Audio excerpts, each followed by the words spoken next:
عجمي بادشاه و یوه ورځ دا ډېر بیمور شو او بوډا و مرګ ته نږدې شو نو په دا خو وپوهېده چې لکه چې ژوند مې آخري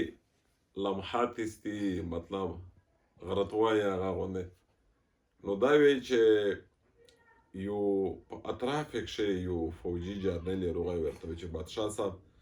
چې کیمه خطه او کیمه مځکه د تو امید وه د تو مطلب تمنا وه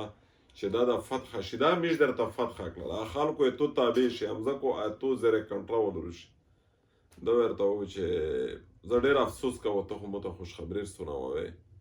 ځکه چې زه په داسې حالاتو کښې یم چې څومره خواشوپی وکړه دا د موی دشمن د خپله خوشخبري ده ځکه چې زه په مرګ زه ومړ شه هغه خلکو یې مې مځکې بیا ملکون جوړ شي لهذا دا یې مې پوره خوشخبري خبره نه ده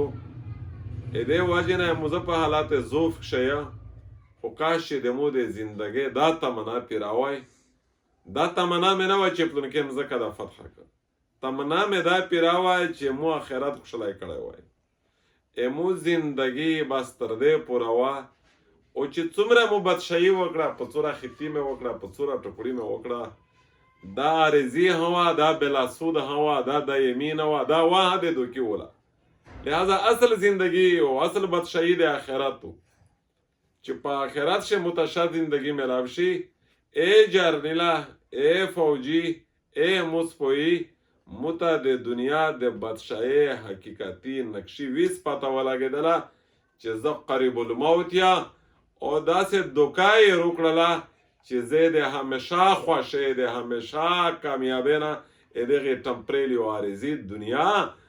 بدشایي دغې زه محروم کړه او ورنه په دوکه کښې یې کړه نو دا د زندګۍ د دنیا د بدشایي او د دنیا د ترقۍ یو حقیقت ته چې وي زه ورسره مخامخ یم چې څه شوي دي څه مې تېر کړي دي